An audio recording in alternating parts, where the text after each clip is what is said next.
when you go to a new environment, there's this idea very deep idea in clinical psychology, a fundamental idea, which is that if someone's anxious about something, what you do is and it's getting in their way, you take what they're anxious about and you define it, because that already delimits it, right? Because one of the problems with being anxious about something is you won't speak of it. It's like Voldemort. And then if you don't speak of it, it's way bigger than it should be. As soon as you start talking about it, you cut it down to size. And so, it's for a bunch of reasons. It's because you're not as afraid of as many things as you think, and you're braver than you know, and more capable. So as soon as you're brave enough to start talking about what you're afraid of, then you see that there's more to you than you thought, and that there's less to the problem than you thought. And then you can decompose it further into smaller problems, and then you can figure out how to approach those smaller problems. And then it doesn't seem to me to be that you get less frightened. It seems to be that you get more courageous, which is way better than being less frightened, because there's lots of things to be frightened about. So if you're courageous, that really does the trick. Now the question is, what happens if you, let's say that you're very socially inept and you don't know how to introduce yourself or to make establish the initial parts of a relationship with anyone. And so then you start putting yourself in situations where you're required to do that. And so then the question is, how is it technically that you transform? You say, well, you learn. Well, we want to be more specific about that. What does it mean that you learn? Well, if you're dealing with someone who's particularly socially inept and you're doing psychotherapy with them, you might teach them how to shake someone's hand properly and say their name and remember the other person's name. And so you just practice that with them so that they have the motoric routine down. So that form of knowledge is built right into your body. It's like, look at the person, put out your hand, shake it, not like a dead halibut, but with a reasonable grip. Say your name, don't mumble it, look at them so that they can hear you, and then when they say their name, try to remember it. And then so you can practice that with people, and so then they develop something that's motoric, right? It's embedded right in their body.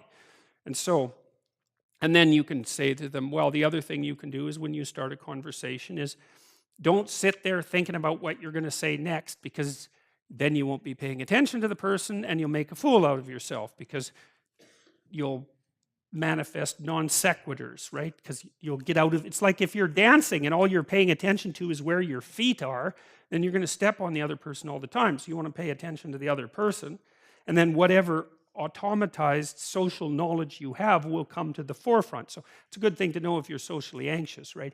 If you're socially anxious, one of the things you should do is pay way more attention to the person you're talking to rather than less, and you should pay as little attention as possible to yourself. So if you feel yourself falling in because you're anxious, then what you do is you push your attention out and pay attention to the person, because to the degree that you've been socialized, then all your automatic responses will kick in. So, but anyway, so you go out into the social world and you learn to shake someone's hand, and you learn how to listen to them and ask them questions, because that's the next thing, because people love, you can't just ask them random questions, obviously, but if they start talking to you and you don't understand something about what they're saying, or maybe something they said is interesting and you ask them a question, they're pretty damn happy about that, because it means you're actually paying attention to them, and people actually love to be paid attention to, because it hardly ever happens. So they really, really like it. And so, okay, so what's happening? Well, first of all, you're mastering the automated motor movements, right? Where to point your eyes, where to put your hands, how to move your lips, like really embodied knowledge. It's a special kind of memory, and you're practicing that. And so that's building new skills for you. And then by listening to the person and watching yourself interact, you're also generating new abstract information that enables you to conceptualize the world in a different way. So if you go out and talk to 10 different people or 50 different people, then you get to listen to what those 50 people said, you get to watch how they express themselves, and you gather a corpus of knowledge that changes the way you perceive, that broadens you as a social agent. Okay, so that's two forms of knowledge. But then there's a third one, which is really interesting, which is that, you have a lot of biological potential. And it's hard to know what potential is, but part of it is that you're capable of generating proteins that you haven't been generating. So you should get right on that, by the way. So, but the way that works in part is that if you put yourself in a radically new situation, then your brain that there are genetic switches that turn on because of the demands of the new situation that code for new proteins.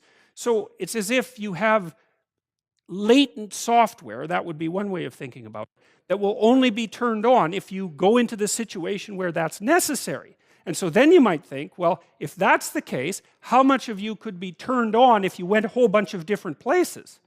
And that's a really, that's a profound question, because one of the deep answers to how you should get your life together is you should go a very large number of places and turn yourself on.